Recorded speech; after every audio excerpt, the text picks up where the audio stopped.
I'm Iris, 32 years old. 10 years ago, on the rainiest night of the year, my father threw me out of his house with a torn suitcase and $47 in my pocket. Not because I'd done anything wrong, but because I dared to ask him for what my brother received without question: college tuition. From that night forward, my father told everyone who would listen that I was mentally unstable, that I couldn't hold down a job, that the family had tried everything, but I refused treatment. For 10 years, I stayed silent. For 10 years, I built my career from nothing, while he built an elaborate lie about who I was. Then one day, I was nominated for the biggest award in my industry, broadcast live to hundreds of thousands of viewers. When they called my name and I walked up to that stage, I knew exactly what I was going to say. And my father? He was watching, surrounded by every single person he'd spent a decade lying to. Before I tell you what happened next, if this story resonates with you, take a moment to like and subscribe, but only if you genuinely want to hear how it ends. And tell me in the comments, where are you watching from right now? What time is it there? I'm always curious to know which corners of the world are listening. Now let me take you back to 10 years ago, the night that changed everything. The rain was coming down so hard I could barely see 3 feet in front of me. I stood on the front porch of my parents' house in Connecticut, my grandmother's old suitcase at my feet, its zipper broken from where I'd stuffed my clothes in too fast. Through the beveled glass of the front door, I could see the chandelier in the foyer, the Waterford crystal one my mother had picked out for their 25th anniversary. It was still glowing warm and golden, but the deadbolt had already clicked into place. 30 minutes earlier, I'd been inside that house, surrounded by 32 members of my extended family, celebrating my grandfather's 80th birthday. 30 minutes earlier, I'd still believed that if I just asked the right way, my father might finally see me as worthy of the same investment he'd made in my brother. I was wrong. Let me rewind 2 hours before I ended up standing in that rain. The party was at Castellano's, my grandfather's favorite Italian restaurant. The kind of place with white tablecloths and waiters who remember your name.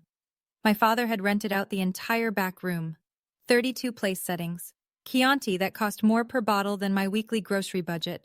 A 3-tiered cake from the best bakery in Hartford. I'd driven 4 hours from my apartment near campus to be there. I was 22, in my final semester of undergrad, and I'd just received the letter that was supposed to change my life. Acceptance into one of the top architecture programs in the country. Full curriculum. $45,000 a year. I'd rehearsed what I was going to say to my father for weeks. I'd chosen this moment carefully, surrounded by family, a celebratory atmosphere. I thought he'd be in a good mood. I thought the presence of witnesses might make him more reasonable. I was so naive. I waited until the cake had been cut and coffee was being served. I approached my father quietly, touched his elbow, and asked if we could speak privately for a moment. He turned to look at me, his Rolex catching the light, and smiled, but it didn't reach his eyes. "Whatever you need to say it here," he announced, loud enough for the nearest tables to hear. "We're all family." I should have walked away, but I was 22, and I still believed he might say yes. So I told him about the acceptance, about the program, about how this was my dream, and how I'd worked so hard, and how I was hoping, just hoping, that he might consider helping me the way he'd helped Derek. My brother Derek, 18 years old, was sitting 3 seats away. He'd just gotten a brand new BMW for his birthday. His college tuition, all 4 years of it, had been paid in full before he'd even graduated high school. He'd never had to ask for any of it. My father's expression didn't change. "Help you?" he repeated. "The way I helped Derek?" And then he laughed. What happened next still plays in my mind like a film I can't stop rewatching. My father stood up from his chair and suddenly everyone at the table was looking at us. My aunts, my uncles, my cousins, my grandfather still holding his coffee cup. My mother, her Hermes scarf perfectly arranged, her eyes fixed on her plate. "You think you're entitled to the same thing as your brother?" My father's voice carried across the entire room. "Derek is my son. He's going to carry on this family's name. He's going to build something. And you?" He gestured at me dismissively. "You're a girl. You're going to get married, take someone else's name, and raise their children.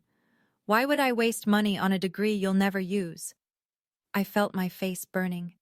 32 people were staring at me. Dad, I whispered, can we please talk about this in private? There's nothing to talk about. He was louder now, making sure everyone could hear. You want money? Go earn it yourself. Derek never had to beg for anything because Derek knows his place. You? You don't even know what you are. I looked at Derek. He was staring at his phone, pretending not to hear. I looked at my mother. She was rearranging the napkin in her lap.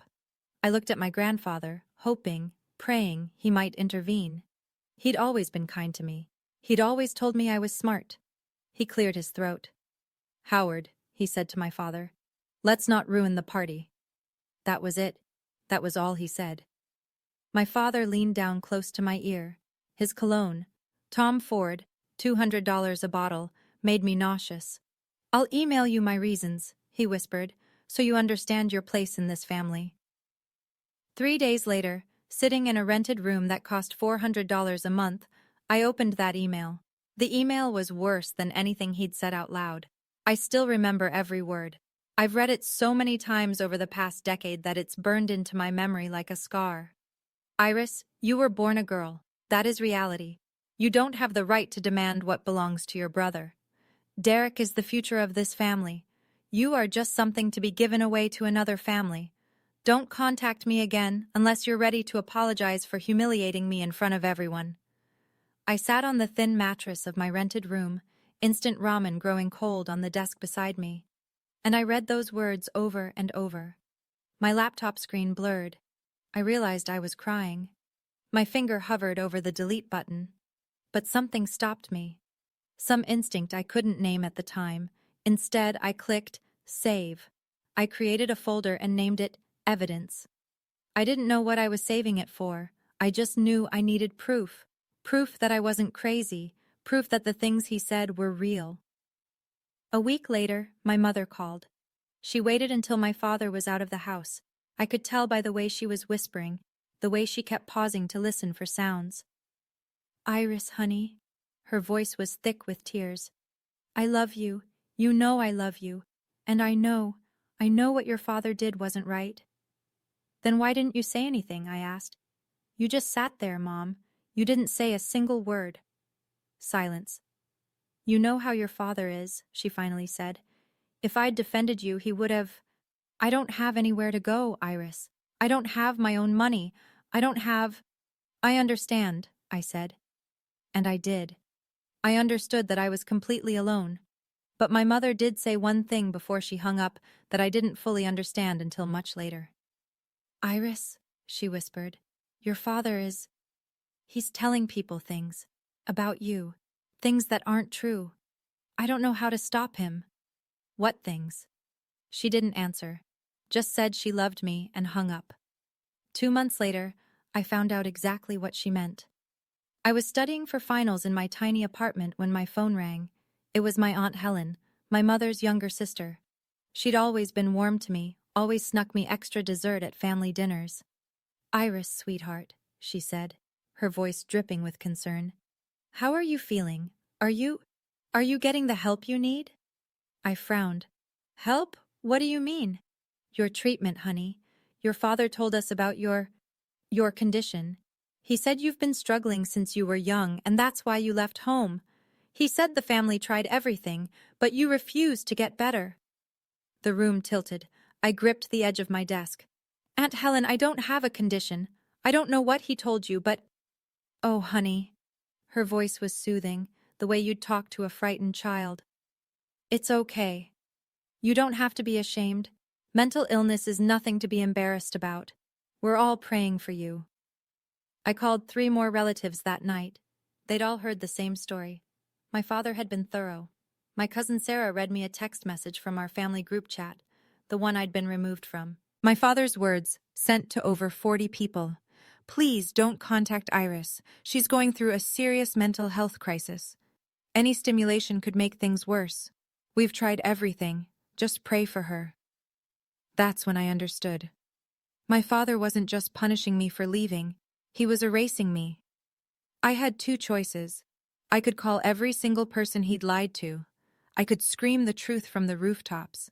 I could forward them his email, show them what he'd really said, demand they believe me over him, or I could stay silent. I spent 3 days thinking about it. 3 days of barely eating, barely sleeping, just pacing my $400 room and running through scenarios in my head. If I fought back now, what would happen? I was 22 years old. I had no money, no credentials, no reputation of my own. My father was Howard Mercer, a successful contractor, a member of 3 different charity boards, a man who'd built relationships in our community for 30 years. He had golf buddies who were judges. He had business partners who were city councilmen. Who would believe me? A mentally unstable girl with nothing to her name, accusing her respectable father of lies? I could already see how that would play out. They'd shake their heads sadly. They'd talk about how tragic it was, how the illness had made me delusional. My father would play the suffering parent, and everyone would comfort him for having such a difficult daughter. I couldn't win that fight. Not yet. So I made a different choice. I opened my laptop. I looked at the folder I'd created, the one labeled Evidence. I moved my father's email into it. Then I went back through my phone and screenshotted every text my aunt had read me, every message from relatives expressing their concern. I saved all of it. I didn't know when I'd use it. I didn't know how. I only knew that someday I would have something he didn't have right now. Proof of who I really was. Not his words, my work. And when that day came, I wouldn't need to scream. The truth would speak for itself. I threw myself into work. I took out federal loans for tuition. I applied for every scholarship I could find. I worked 2 part-time jobs, one at a coffee shop from 6 to 10 in the morning, another at a design firm's front desk from 6 to 10 at night. In between, I studied. I slept 4 hours on good nights. My grades didn't slip. If anything, they got better. Turns out there's nothing like rage to fuel productivity. It was during my second year that I met Eleanor Vance. She was a guest lecturer that semester, a legendary figure in the architecture world, 70 years old, with a career spanning 5 decades, and awards covering an entire wall of her office. She'd designed museums in 3 countries. She'd been on the cover of every design magazine that mattered. She'd also been one of the first women to break into a field that told her she didn't belong. After one of her lectures, she stopped me as I was packing up my bag. "You're the one who did the Morrison project, aren't you?" she asked. "The adaptive reuse concept?" I nodded, surprised she even knew my name. It was exceptional. She studied me with sharp gray eyes. "Tell me about your background." I hesitated. I'd gotten good at deflecting this question. "My family doesn't support my career," I finally said. "We're not in contact." Most people would have pressed. Asked why, offered sympathy, made it awkward. Eleanor just nodded. "My father told me women shouldn't be architects," she said. "He didn't speak to me for 15 years after I enrolled in school." She handed me a business card. "I have a studio in the city. Come intern for me this summer. No pay, but I'll teach you everything I know." I took the card. "Ms. Vance," I said, "thank you. You have no idea what this means." She smiled. "Actually, I think I do." Eleanor didn't just teach me architecture. She taught me patience, strategy, the long game. "Success is the best response to people who doubt you," she told me once, over coffee in her studio. "Not because it proves them wrong, though it does, but because it proves you right to yourself." I carried those words with me through the next 10 years. Year 1 and 2, I graduated with honors. My father didn't attend. I didn't expect him to.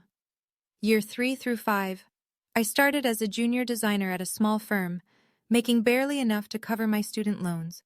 But I worked harder than anyone else. I stayed later. I took on projects no one wanted. My first solo design, a boutique cafe renovation, won a local award. Year 6 through 8. Eleanor recommended me to a prestigious studio in Chicago. I moved across the country with 2 suitcases and a folder full of drawings. Within 18 months, I was senior designer. Within 3 years, I was leading my own team. Year 9 and 10, associate director. My name on projects that got published in national magazines, invitations to speak at conferences, a reputation built entirely on my own work. And through all of it, my father never stopped. Every year, he refined his story. Every year he had new details to share with anyone who asked about his daughter. She's unstable. She can't hold a job. The family tried everything. Such a tragedy. I know because people told me. A former business partner of my father's ran into me at an industry event in Chicago once. He stared at me like he'd seen a ghost. "You're Iris Mercer," he said. "Howard's daughter? But he told me that you couldn't." "Couldn't what?" I asked calmly. He didn't finish the sentence, but I saw the confusion in his eyes, the first crack in my father's carefully constructed narrative. I smiled and handed him my business card. The wedding invitation arrived in my mailbox on a Tuesday. I was 29 years old. I'd been living in Chicago for 3 years. I had an apartment with actual furniture that I'd picked out myself, a career I was proud of, and a life completely separate from the family I'd left behind. The envelope was thick cream cardstock, my name written in elegant calligraphy. Inside, a formal invitation to the wedding of Derek Michael Mercer and Amanda Louise Patterson. No personal note. No, "We'd love to see you," or "It's been too long." Just my name on a list, the same as any distant acquaintance. I turned the invitation over. The back listed the wedding party: Howard and Margaret Mercer, parents of the groom. That was it. No mention of a sister. My phone buzzed. My mother's name appeared on the screen. She still called me once every few months, always when my father was out of the house, always with the same mix of love and helplessness. "Did you get the invitation?" she asked before I could even say hello. "I did. Will you come?" Her voice was fragile, hopeful. "Please, Iris. It's been so long. I miss you so much." "Mom," I hesitated. "Does he even want me there?" Silence. Then, "Your father doesn't know Derek sent you an invitation. Derek did it on his own, but I want you there. I need to see my daughter." She paused, and when she spoke again, her voice was barely a whisper. "Just please, don't do anything to embarrass your father. Don't make a scene. It's Derek's day." I looked at the invitation in my hand. 7 years of silence, and this was my welcome back. "Come to the party, stay invisible, don't cause trouble." "I'll be there," I said. But I wasn't going to stay invisible. I was going to see, with my own eyes, what my father said about me when he thought I wasn't listening. The wedding was held at the Waverly Country Club, the same one where my father had been a member for 25 years.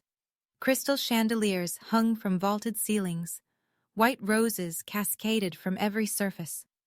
A string quartet played Vivaldi as 200 guests mingled with champagne flutes in hand. I wore a simple navy dress, elegant but understated. I wasn't there to draw attention. I was there to observe. My father spotted me the moment I walked in.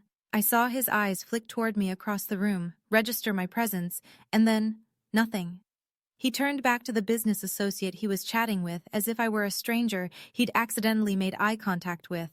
For the next 3 hours, he didn't acknowledge me once. I moved through the reception like a ghost. I congratulated Derek and his bride. I hugged my mother, who cried and clutched my hands and whispered, "You look so beautiful," before my father called her name, and she scurried back to his side. I smiled at cousins who looked at me with a mixture of curiosity and pity, and I listened. I positioned myself near my father's table during cocktail hour, close enough to hear, but far enough not to be noticed. A friend of his, a man I didn't recognize, gestured toward me. "Howard, isn't that your daughter, the one who—" "Ah, yes." My father's voice was practiced, smooth. "She's doing a bit better these days. Still unstable, but we're hopeful. The doctors say with the right medication—" "Such a shame," the friend said. "She seems so normal." "That's the thing about mental illness," my father said gravely. "You can't always tell from the outside." I stood perfectly still, champagne glass in hand, and let his words wash over me. I'd known, intellectually, what he'd been saying, but hearing him lie about me while I was standing 15 feet away, was something else entirely. Then I felt a hand on my elbow. I turned to find Derek. "Iris," he whispered, glancing nervously toward our father. "I'm sorry. I'm so sorry. I don't know how to make him stop." "Do you believe him?" I asked quietly. "What he says about me?" Derek's eyes dropped to the floor. That was answer enough. Near the end of the reception, my mother found me. The cake had been cut, the bouquet had been thrown, and guests were starting to drift toward the exits. I was standing alone near the garden doors, watching the sun set over the golf course, when I felt her hand slip into mine. "Come with me," she whispered. "Quickly." She led me outside, past the rose garden, to a quiet corner of the terrace where no one could see us. Her hands were trembling as she reached into her clutch and pulled out something small and black. A USB drive. "Take this," she said, pressing it into my palm. "Don't let your father know I gave it to you." I stared at it. "What is this?"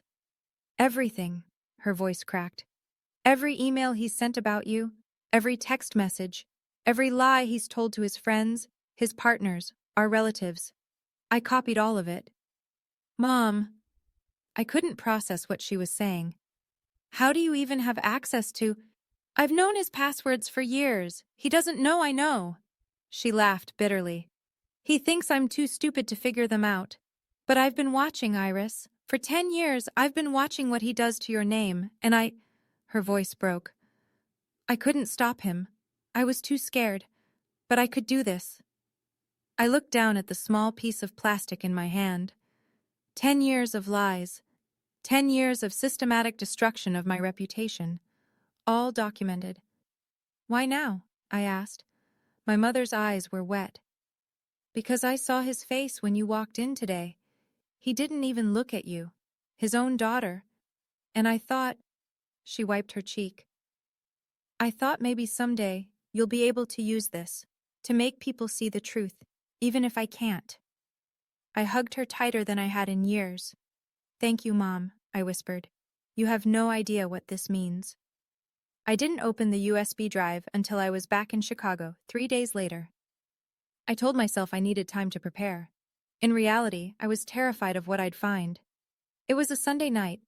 I poured myself a glass of wine I didn't drink, sat down at my desk, and plugged the drive into my laptop. There were over 50 files, emails, screenshots of text messages, chat logs from the family group that had removed me a decade ago, all organized by date, starting from 2 months after I'd left home. I read them one by one, and with each one, the knife twisted deeper. "Iris is having another episode. Please don't try to contact her directly. It only makes things worse. We've consulted 3 different specialists. They all say the same thing. She refuses treatment. It breaks my heart to say this, but my daughter cannot function in normal society. We've tried everything." And then I found one that made me stop breathing. It was an email sent 5 years ago to a man named Robert Chen. I recognized the name. He was a real estate developer my father had worked with, someone who'd approached me about a major project early in my career. I'd been so excited. It would have been my first big break. The contract had fallen through at the last minute. Robert had said there were budget concerns, and they'd decided to go in a different direction. My father's email to him read, "Robert, I know you're considering hiring my daughter for the Parkview project. I'm telling you this as a friend. Don't. She's not stable. She has serious mental health issues that she refuses to address. If you bring her onto this project, you will regret it. I'm saying this because I care about you and don't want to see your reputation damaged." I closed my laptop and cried until I couldn't breathe. He hadn't just been lying about me. He'd been actively sabotaging my career. A week later, I met Eleanor for lunch. I hadn't told anyone what I'd found on the USB drive. I'd been carrying it around like a grenade, unsure what to do with it. But Eleanor had been the one constant in my professional life for nearly a decade.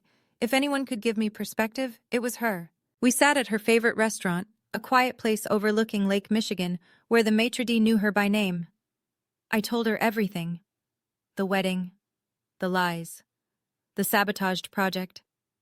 10 years of systematic destruction that I'd only now fully understood. Eleanor listened without interrupting. When I finished, she set down her wineglass and looked at me with those sharp gray eyes that had seen everything the industry could throw at a woman. "What do you want to do?" she asked. "I don't know," I admitted.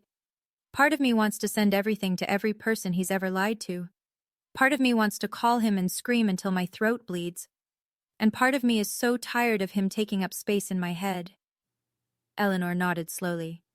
"When I won my first major award," she said, "my father didn't come. He told everyone I'd bought my way onto the jury. He said the only reason a woman could win was if she'd slept her way to the top. She smiled, but there was no warmth in it. I could have fought him publicly, made a scene, demanded he retract his lies. What did you do instead? I kept winning.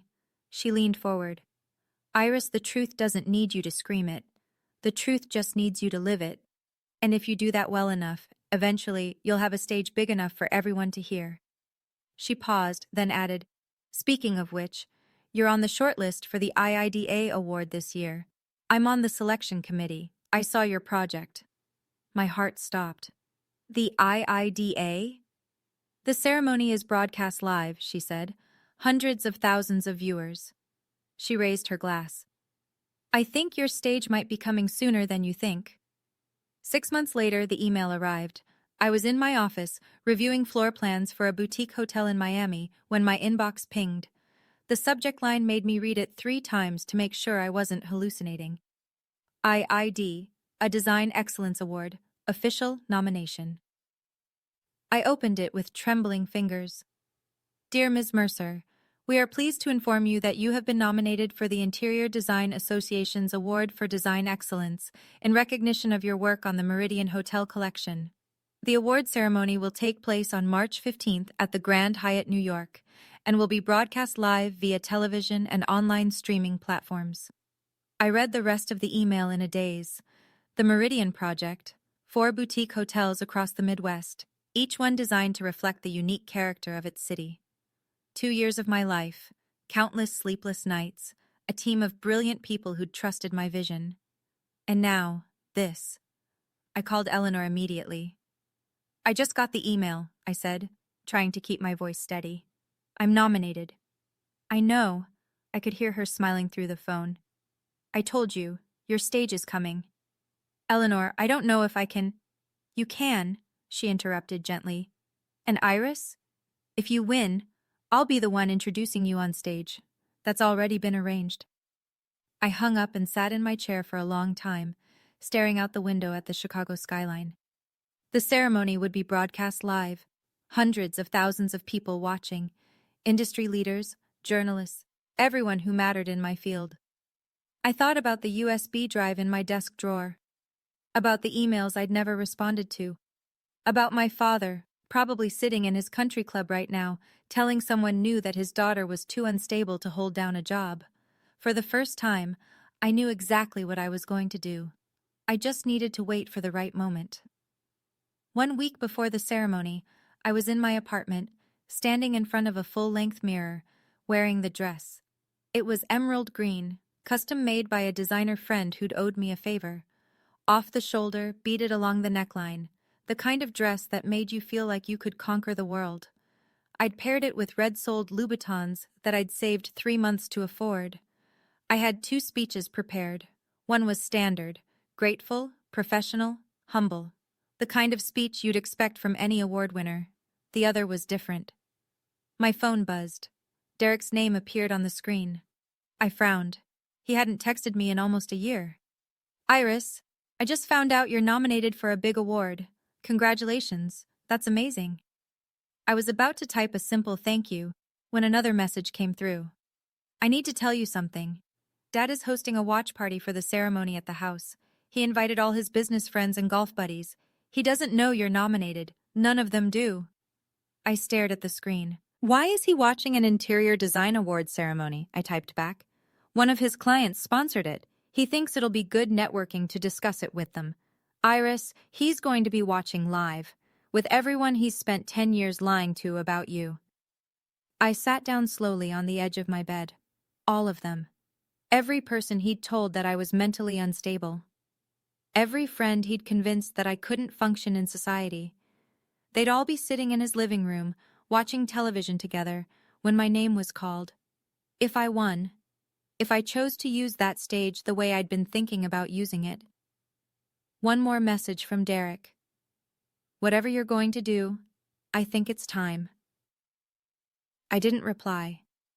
I just looked at myself in the mirror, the dress, the shoes, the woman I'd built myself into over 10 years of silence, and I smiled. This is the point where I want to pause for a moment. If you've been following along this far, You've walked with me through 10 years of silence.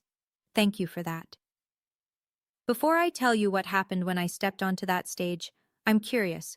What would you say if you were in my position? Drop your answer in the comments.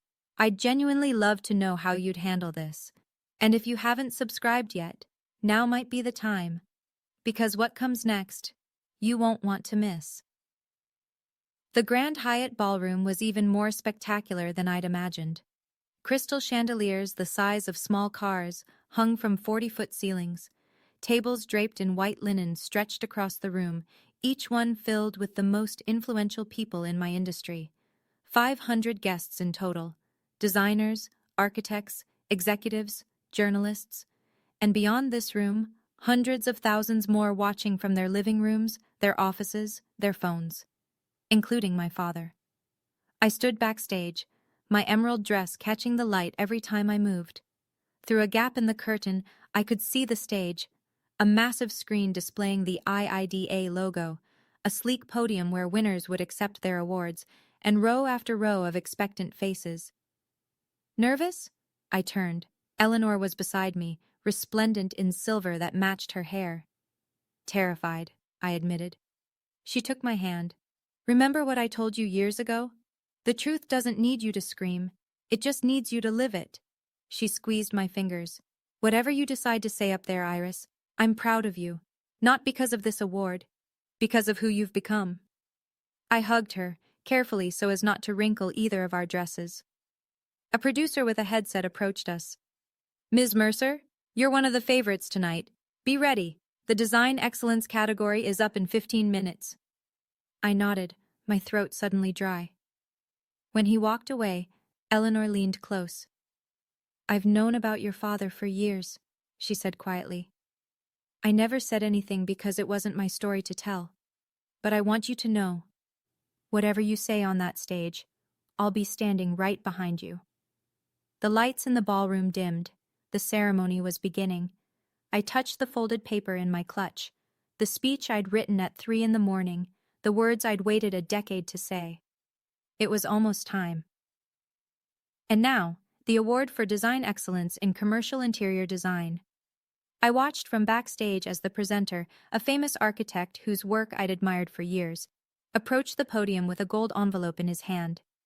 This year's nominees represent the very best our industry has to offer. Their work pushes boundaries, challenges conventions, and transforms spaces into experiences. He read off the nominees. 4 names. Mine was last. And the winner is... The room went silent. 500 people held their breath.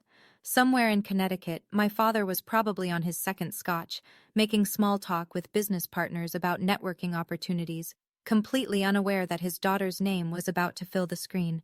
The presenter opened the envelope, smiled.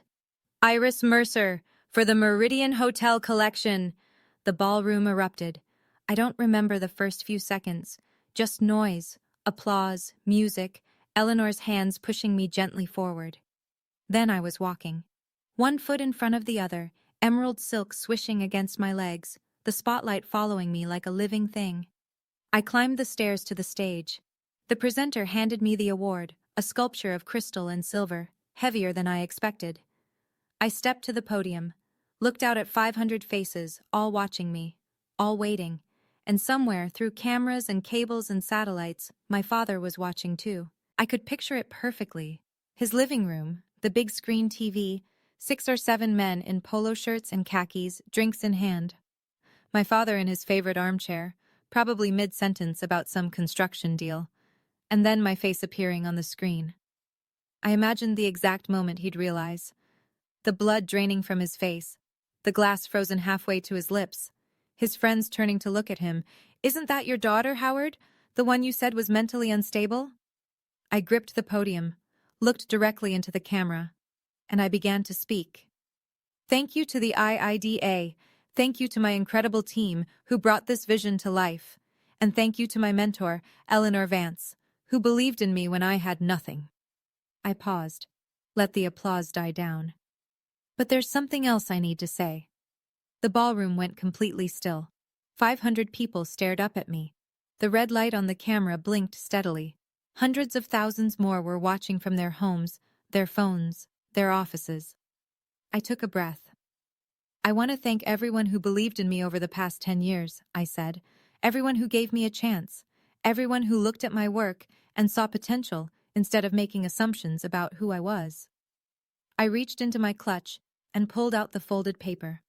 I want to thank all of you, because my own father spent those same 10 years telling everyone who would listen that I was mentally unstable, that I couldn't hold down a job, that I was a burden to my family who refused treatment. A murmur rippled through the crowd. I saw confused glances, raised eyebrows. I kept going. For 10 years, I stayed silent. Not because I was ashamed, but because I knew that words alone wouldn't be enough. I knew I needed proof. Proof that he was wrong about me. Proof that I was capable of building a life on my own terms. I unfolded the paper. This is an email my father sent me 10 years ago, when I asked him to help pay for my education, the same education he'd already fully funded for my brother. I want to read it to you exactly as he wrote it. The ballroom was silent. I could hear my own heartbeat. Iris, you were born a girl. That is reality. You don't have the right to demand what belongs to your brother. Derek is the future of this family. You are just something to be given away to another family. Don't contact me again unless you're ready to apologize for humiliating me in front of everyone. I folded the paper and looked up. I didn't apologize. I left. And from that day forward, my father told everyone I was mentally ill to explain why his daughter had disappeared from his life. I looked directly into the camera. Dad, if you're watching, and I know you are, this is my answer. I'm not unstable. I'm not broken. I'm not a burden. I'm standing on this stage because I earned it. And the only thing wrong with me was that I was born a girl in a family that believed girls weren't worth investing in. I held up the Crystal Award. This isn't revenge. This is just the truth. And the truth doesn't need me to scream. It just needed me to live it. The first person to stand was Eleanor, then another, then another. Within seconds, the entire ballroom was on its feet, applause thundering through the room. And somewhere in Connecticut, I knew my father's phone was starting to ring. I don't remember walking off the stage. I remember Eleanor catching me the moment I stepped behind the curtain, her arms wrapping around me so tightly I could barely breathe. I remember her saying, "You did it. You did it, Iris," over and over. I remember my phone, silenced for the ceremony, lighting up with notification after notification after notification, messages flooding in so fast the screen couldn't keep up. I remember a producer approaching us with wide eyes. "Ms. Mercer, the clip is already going viral. We're getting inquiries from news outlets. Do you want to—" "No interviews," I said. My voice was steadier than I expected. What I said on stage is everything I have to say. I don't want to talk about my father anymore. I want to talk about my work. The producer nodded and disappeared. Back in the ballroom, I could hear the ceremony continuing, the next category being announced, polite applause. But the energy had shifted. People kept glancing toward the backstage area. Phones were out everywhere, screens glowing blue in the dim light. Within 30 minutes, the clip had 100,000 views. Eleanor showed me on her tablet, scrolling through the comments. Thousands of people sharing their own stories. Thousands more tagging friends and family.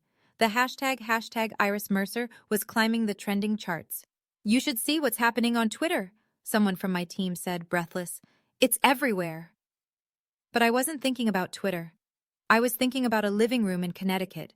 About a man in an armchair surrounded by his golf buddies and business partners, the same people he'd spent a decade lying to about his mentally unstable daughter. I imagined Richard Calloway turning to my father with confusion on his face. "Howard, that's your daughter? The one you said couldn't hold down a job? She just won the biggest award in her industry." I imagined my father's phone ringing, and ringing, and ringing. For the first time in 10 years, I wasn't the one who needed to explain herself. 48 hours later, the video had 3 million views. I watched the number climb from my apartment in Chicago, curtains drawn, phone on silent. Every news outlet in the country wanted an interview. Every morning show wanted me on their couch. My inbox was so flooded that my assistant had to create a separate folder just to manage the media requests. I said no to all of them. The speech said everything I needed to say, I told my publicist. I don't want to become known for my family drama. I want to be known for my work. The articles wrote themselves anyway. Award-winning designer exposes father's decade of lies on live TV. Iris Mercer's acceptance speech goes viral. The truth doesn't need me to scream. The email that started it all, inside one woman's 10-year journey to justice.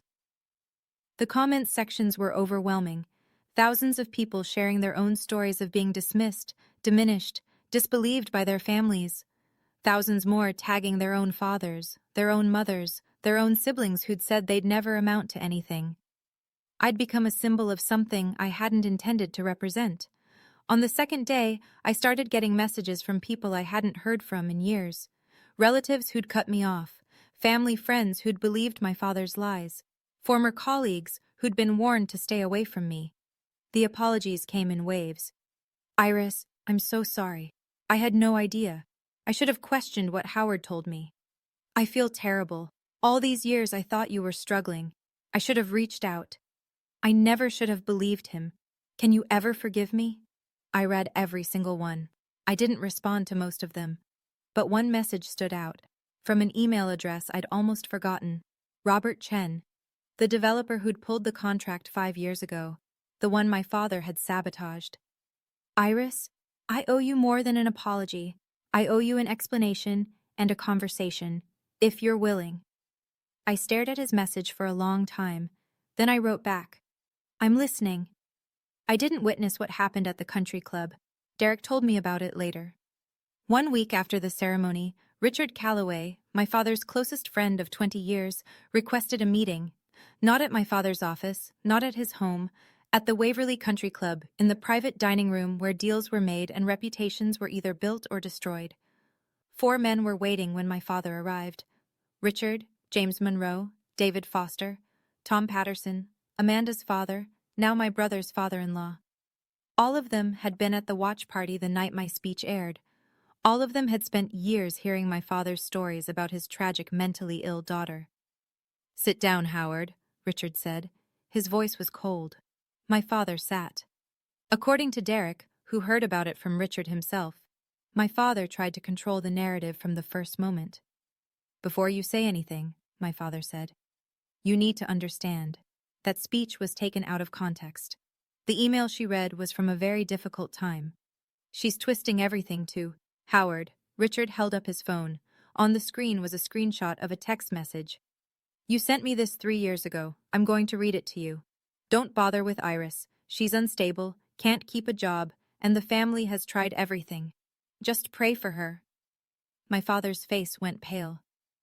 And this one, Richard continued, swiping to another screenshot. You sent to the entire group chat after she left. Please don't contact Iris directly. She's in a fragile mental state and any stimulation could set her off. We've consulted specialists. It's very serious. You lied to us, David Foster said quietly. For 10 years. She was on live television, Howard, Tom Patterson added. I watched her accept that award. She's not mentally ill. She's accomplished, successful. Everything you said was the opposite of true. Why would you do that to your own daughter? My father, Derek said, had no answer. For the first time in his life, Howard Mercer had nothing to say. The meeting ended with handshakes and tight smiles, but the message was clear. The men who had trusted him for decades now saw him differently, and that was just the beginning. My mother called me on a Sunday morning, 2 weeks after the ceremony. I was sitting on my couch with a cup of coffee, watching the sunrise over Lake Michigan. My phone rang with her name on the screen, but something was different. She wasn't whispering. She wasn't waiting for my father to leave. Iris, she said when I answered. I watched your speech. I know, Mom. I watched it 17 times. Her voice cracked. I watched you stand up there and tell the truth that I was too afraid to tell for 35 years. And I am so, so proud of you. I felt tears prick my eyes. Mom. Your father hasn't spoken to me in a week, she continued. He blamed me, of course. Said I must have given you those emails. Must have helped you plan this whole thing. He screamed at me for 3 hours straight the night after it happened. My grip tightened on the phone. Are you okay? Are you safe? I'm more than okay. And for the first time, I heard something new in my mother's voice. something I'd never heard before. Strength. "I've contacted a lawyer," she said. "I'm filing for legal separation. After 36 years, I'm finally doing what I should have done when he kicked you out of this house." Mom, I couldn't find words. "I know it's too late to fix what happened to you. I know I failed you as a mother, but I'm 59 years old, and I just realized I've never made a single decision for myself in my entire adult life. I'm not going to die like this, Iris. I'm not going to let the last chapter of my story be about being too afraid to leave." We were both crying by then. "I'm proud of you too, Mom," I whispered. "I'm starting therapy next week," she said. "First time ever, and I got a part-time job at a gallery downtown. It doesn't pay much, but it's mine." "It's yours," I repeated. "That's what matters." Derek and I had our first real conversation a month after the ceremony. Not a text message, not a brief exchange at a family event where he was too nervous to say more than a few words. An actual conversation, face-to-face, over video call. He looked older than I remembered, tired. But his eyes were clearer somehow, like he'd stopped hiding from something. "I need to say something," he started, "and I need you to let me finish before you respond." I nodded. "I knew what Dad was saying about you was wrong. I've known for years. I heard him tell those stories at dinner parties, at golf outings, to anyone who asked about you, and I never said a word." He took a shaky breath. "Because saying something would have meant admitting that I benefited from your suffering, that everything I had, the tuition, the car, the easy path, came at your expense. I didn't want to face that." "Derek, let me finish." His voice cracked. "I was a coward, Iris. I was a coward, and I'm sorry. I can't undo the past decade. I can't give you back the years you struggled alone. But I can promise you that I'm going to be better. Not just in words, in actions." I sat with that for a moment. "I appreciate you saying that," I finally said. "But you're right, words aren't enough. I need to see what better looks like before I can trust it." "I understand." He paused. "I've started seeing a therapist, for the first time in my life. She's helping me understand that Dad didn't just hurt you. He hurt me too, in different ways. The pressure to be perfect, the conditional love, the way I was taught that my worth depended on being the good child. That doesn't excuse what you didn't do." "No, it doesn't." He met my eyes through the screen. "But it helps me understand why I was so afraid to do it." I nodded slowly. It wasn't forgiveness. Not yet. But it was a start. "One more thing," Derek said. "Amanda's pregnant. We're having a girl." He swallowed hard. "I'm going to make sure she never, ever feels the way Dad made you feel. That's a promise I'm making to myself. And to you." 1 month after the ceremony, an email from my father appeared in my inbox. I stared at the sender's name for a long time before I opened it. Howard Mercer. The first direct communication from him in 10 years, since the email I'd read on national television. I clicked. "Iris, what you did at that award ceremony was a betrayal of this family that I will never forgive. You took private matters and displayed them for the entire world to see, purely to humiliate me. You have damaged my reputation, my business relationships, and the Mercer family name. A name that I built over 40 years of hard work. I don't know who put you up to this or what you hope to gain, but you need to understand. Everything I said about you was for your own protection. I was trying to manage a difficult situation in the best way I knew how. The fact that you've twisted that into some kind of public revenge fantasy tells me that you are still as unstable as you've always been. I expect a public retraction.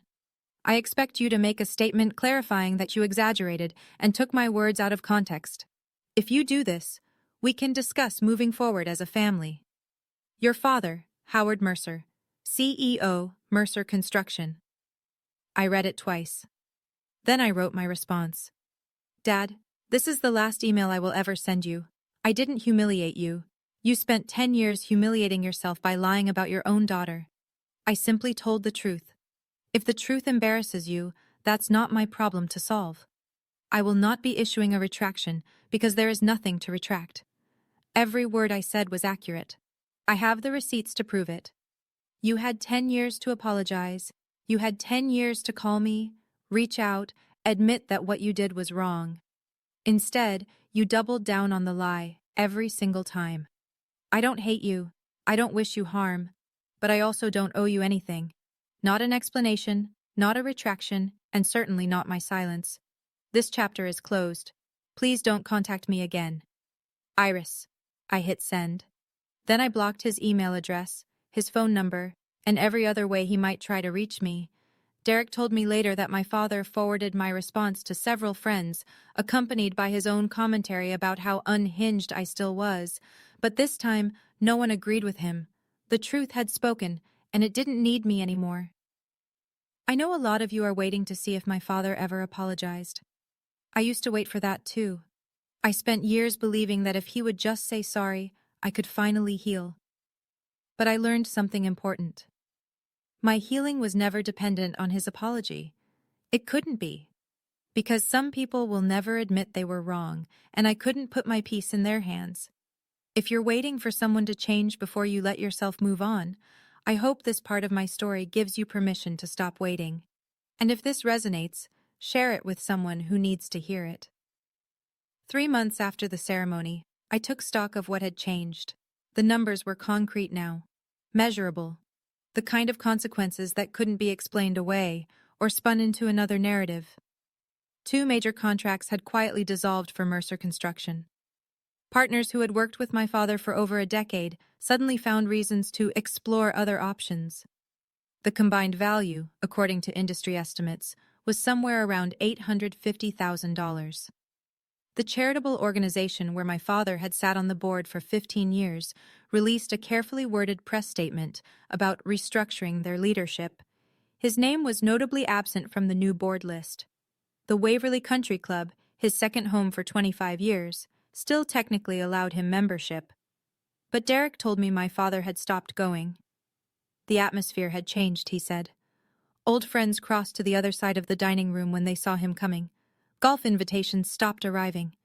And at Mercer Construction itself, something subtle but significant had shifted. The board of directors, people who had trusted my father's judgment implicitly for decades, began routing major decisions through Derek instead. My father was still technically CEO, but he was being slowly, quietly, pushed to the margins. None of this was because of legal action or formal consequences. It was simply what happened when a community discovered that one of their most respected members had been lying about his own daughter for a decade. Trust, once broken, doesn't rebuild easily. I didn't celebrate these developments. I didn't feel vindicated watching my father's world shrink. Mostly, I felt tired. Tired of a story I'd never wanted to be part of in the first place. I'd spent 10 years building a career to prove I wasn't what he said I was. Now I wanted to spend the rest of my life just being myself. The award sat on a shelf in my office. I rarely looked at it. The speech had served its purpose. It was time to move on. 1 year later, I became a partner at the firm. The promotion came not because of the viral speech or the media attention, both of which I'd worked hard to distance myself from, but because of the work I'd done in the 12 months since. 3 new hotel projects. A renovation of a historic theater that made the cover of Architectural Digest. A reputation built on talent, not trauma. My new office had a view of Lake Michigan. Floor-to-ceiling windows. My name etched on the glass door. Iris Mercer, partner. On my first day in that office, I hung 2 things on the wall. The first was the IIDA award. Not prominently, just on a shelf near the window where the light caught the crystal. The second was a small painting Eleanor had given me when she retired the month before. It was a watercolor of Chicago's skyline at sunset. On the back she'd written, "For Iris, who walked the whole way on her own 2 feet. With love, Eleanor." I'd started a mentorship program for young designers from difficult backgrounds. Once a month, I met with students who were working their way through school the way I had, scholarships and loans and part-time jobs, families that didn't support them, dreams they were told were too big. You don't have to come from the right family to build the right career, I told them. You just have to be willing to outwork everyone who doubted you. I didn't talk about my father in these sessions. I didn't tell them my story. I just showed them what was possible. The interview requests still came occasionally. Book deals, podcast appearances. Tell us about the speech that went viral. I declined them all. I'm not interested in being famous for my family's failures, I told my publicist. I want to be known for my own success. She understood. Everyone did, eventually. Iris Mercer, partner, designer, mentor. Not Iris Mercer, the woman who called out her father on live television. That was the victory I'd really been working toward all along. I visited my mother for the first time since leaving home on a warm Saturday in September. Her new apartment was nothing like the house I'd grown up in. No crystal chandeliers, no imported furniture, no evidence of my father anywhere. It was small, just one bedroom, a galley kitchen, a living room with windows that looked out onto a quiet street. But it was hers. Really, truly hers. I decorated it myself, she said, a little nervously, as she showed me around. I know it's not much, but it's beautiful, Mom. And it was. Plants everywhere, pothos trailing down bookshelves, a fiddle leaf fig in the corner, succulents lining the windowsills, art on the walls that she'd picked out, not my father, photographs in frames, including one of me at my college graduation, an event my father had refused to attend. I started that part-time job at the gallery I told you about, she said, pouring us both tea. It's not much money, but the owner is teaching me about art history. I never knew I'd enjoy learning so much at my age. It's never too late to start, I said. She smiled. A real smile, not the strained, performative one I'd seen for years at family dinners. My therapist says the same thing. Did I tell you I'm in therapy now? First time in my life. You mentioned it. How is it? Hard. She wrapped her hands around her teacup. I'm learning that I spent 36 years being afraid. Afraid of your father, afraid of conflict, afraid of being alone. I'm 59 years old, and I'm just now figuring out who I am. I reached across the table and took her hand. That's not a failure, Mom. That's brave. Her eyes filled with tears. I should have been brave for you, Iris. When you were 22 and he threw you out, I should have... You're being brave now, I said gently. That's what matters.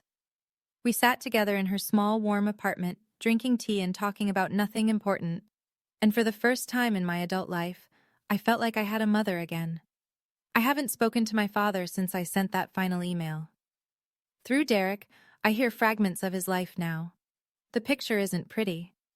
He still tells anyone who will listen that I betrayed him, that I was manipulated, that the email was taken out of context, that he was a good father who did everything right, and his ungrateful daughter destroyed his reputation for no reason. Fewer and fewer people listen. His circle has shrunk to a handful of acquaintances who either don't know the full story or don't care. The business partners who once sought his opinion now route their calls through Derek. The country club friends who once laughed at his jokes now remember prior engagements when he suggests getting together. My mother left him. His daughter doesn't speak to him. His son maintains a careful, professional distance. By any measure, Howard Mercer is a diminished man. I don't feel happy about this. I don't feel vindicated. I don't feel much of anything, really. I spent so many years wanting him to acknowledge what he did, to apologize, to change. I've had to accept that none of that is coming. Some people never admit they were wrong. Some people go to their graves believing their own lies. My father, I think, will be one of those people. But here's what I've learned. My peace doesn't depend on his transformation. My healing doesn't require his apology. I wasted too many years waiting for him to become someone he's not. I've stopped waiting now. I hope, somewhere deep down, he finds his own peace someday. But whether he does or doesn't, it's no longer my concern. I have a life to live, and it's a good one. Derek and I see each other once a month now. He flies to Chicago for business, and we have dinner at a quiet restaurant near my apartment. We don't talk about our father much. We talk about work, about life, about the future. Mostly, we talk about his daughter. She was born 7 months after the ceremony, a baby girl with Derek's eyes and Amanda's stubborn chin. He named her Grace. I think about what you said a lot, Derek told me one evening, showing me photos on his phone. Grace in a onesie, Grace in a stroller, Grace sleeping in his arms with her tiny fist wrapped around his finger. What I said about what? About being better. About showing it through actions, not words. He swiped to another photo. Every time I hold her, I think about how Dad made you feel growing up, how he made you believe you were less than because you were a girl. And I promise myself I will never, ever do that to her. That's a good promise. I'm going to keep it. He looked up at me. I'm not doing it to earn your forgiveness, Iris. I know that might never come, and I understand why. I'm doing it because it's right, because I don't want to be the person I was. I looked at my little brother, not so little anymore, a father himself now, trying to break a cycle that had wounded both of us in different ways. I'm proud of you, I said, and I meant it. We don't have the relationship we might have had if things had been different. Too much time has passed, too much damage has been done, but we have something. It's not perfect, it's not what it could have been, but it's ours. Sometimes, on quiet evenings, I stand at the window of my office and watch the sun set over Chicago. The skyline turns gold, then orange, then deep purple. The lake reflects the light like a mirror. On my shelf, the IIDA award catches the last rays of daylight, crystal glinting. On the wall behind me, Eleanor's painting. On my desk, a photograph of my mentees from last year's cohort, 12 young designers who are now building careers of their own. And somewhere in my memory, always, a 22-year-old girl standing in the rain with a torn suitcase and $47 in her pocket. I don't hate that girl anymore. For years I was ashamed of her, ashamed that she'd needed help, ashamed that she'd asked, ashamed that she'd been rejected so brutally. But now I understand. She survived, she endured. She built something from nothing. She became me. My father said I was worthless. He said I would never amount to anything. He said that being born a girl made me less valuable than my brother, less worthy of investment, less deserving of support. He was wrong. Not because I proved him wrong, though I did, but because he was wrong from the beginning. I was always worthy. I was always enough. The only thing that changed was that I finally believed it. If you're listening to this story and you recognize any part of it, if you've ever been told you weren't good enough, if you've ever been lied about by people who were supposed to love you, if you've ever wondered whether you should keep fighting, I want you to know something. Your worth is not determined by people who refuse to see it. Your healing does not depend on apologies that may never come. And your success is not about proving anyone wrong. It's about proving yourself right. That's what I learned. That's what I hope you take away from this. Thank you for listening to my story. If it meant something to you, share it with someone who needs to hear it. Like and subscribe if you want to hear more, and leave me a comment. Tell me your story. I'm always listening. I'll see you in the next one.